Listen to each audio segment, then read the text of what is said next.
नमस्कार, मैं हूं Amod Srivastava. Amazing thought, amazing message, amazing information की दिशा में आज एक कदम और आगे।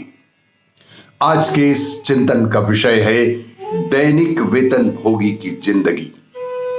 भाई विकास वासनिक के द्वारा फॉरवर्डेड इस पोस्ट को गंभीरता से सुनिएगा।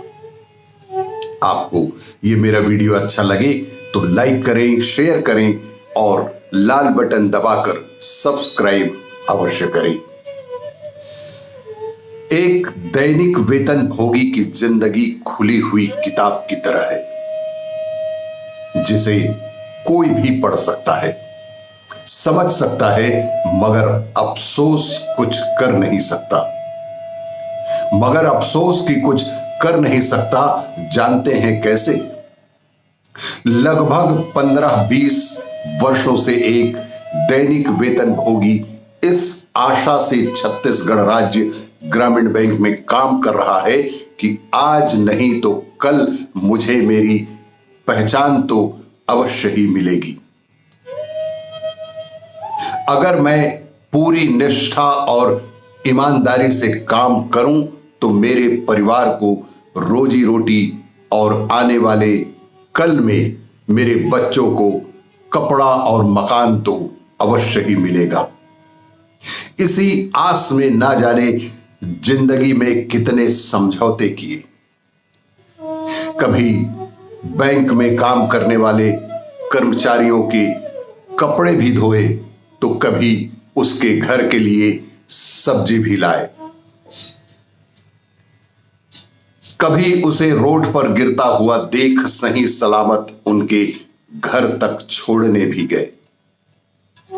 कभी ग्राहक शाखा प्रबंधक पर चिल्लाते तो यही दैनिक वेतन भोगी ढाल बनकर मजबूत सीना चौड़ा कर खड़ा भी हो जाता है और अपने शाखा प्रबंधक या अन्य कोई कर्मचारी की जान अवश्य ही बचाता है। वह सब इसलिए करता है कि कहीं ना कहीं मानवता, इंसानियत की भाषा उसने किताबों में पढ़ी थी, पर किताबों में लिखी हुई बातें उनके जीवन में कितना रंग लाएगी वह इस बात से अनजान था।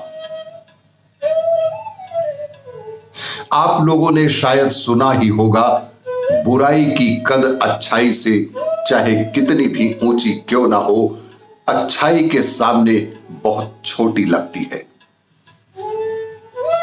पर यह दैनिक वेतन भोगी की जिंदगी में अच्छाइयों का कद बढ़ा है और बुराइयों का कद बहुत छोटा। इसलिए तो आज तक बेचारे इस आस में बंधे हुए हैं कि कहीं किसी शाखा प्रबंधक ने मुझे बैंक से निकाल दिया तो मेरे बच्चों का क्या होगा। इसी भय में, इसी डर में कि कहीं कोई शाखा प्रबंधक उसे बैंक से निकाल दे तो बच्चों का क्या होगा, मेरी पत्नी का क्या होगा, मेरे बूढ़े मां बाप का क्या होगा। बहुत सारे सपने लेकर एक दैनिक वेतन भोगी अपने आम जिंदगी जीता है। घर की चार दीवारी से बाहर निकलकर बैंक में काम करने वाले सभी कर्मचारियों के बीच अपने सपने सजाता है।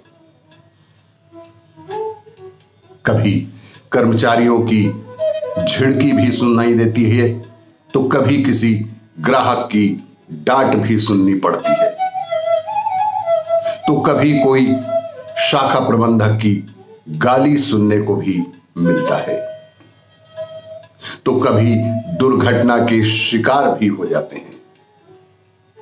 शौचालय की सफाई करने के साथ साथ ऑफिस की सफाई, फाइलों का सही तरीके से रख रखाव, कार्यालय में लोगों के साथ अपना संबंध बनाकर रखना इत्यादि बहुत सारे ऐसे काम जिसे हम देखते तो हैं पर महसूस नहीं करते। दुख की इस बात का रहता है कि पूरी निष्ठा से काम करने के बाद भी आज जीवन पर्यंत तक एक दैनिक वेतन भोगी को अपनी पहचान भी नहीं मिल पाई। और तो और उस पर भी कुठाराघात की आज बैंक प्रबंधन के द्वारा प्लेसमेंट एजेंसी में जबरदस्ती फॉर्म भरवाया जा रहा है, जिसके बाद एक दैनिक वेतनभोगी का नाम भी इस सूची से मिट जाएगा। इसके बावजूद बैंक प्रबंधन के साथ लड़ने वाले प्रबुद्ध यूनियन के समस्त पदाधिकारी दैनिक वेतनभोगी पर हो रहे शोषण और अत्याचार के खिलाफ आज भी मौन है। यह एक यक्ष प्रश्न है। सभी साथियों से करबद्ध प्रार्थना है, सादर निवेदन है कि इन दैनिक वेतनभोगी कर्मचारियों के लिए, इनके भविष्य के लिए कुछ न कुछ अच्छा करें। सारे पदाधिकारी प्रबंधन से इस संदर्भ में सकारात्मक बात करें और इनका सहयोग कर इनके उज्जवल भविष्य के लिए अवश्य ही कुछ न कुछ कार्रवाई अवश्य करें। यह एक अपील है आप सभी प्रबुद्ध जनों से, आप सभी यूनियन के पदाधिकारियों से और बैंक के समस्त कर्मचारियों से। धन्यवाद।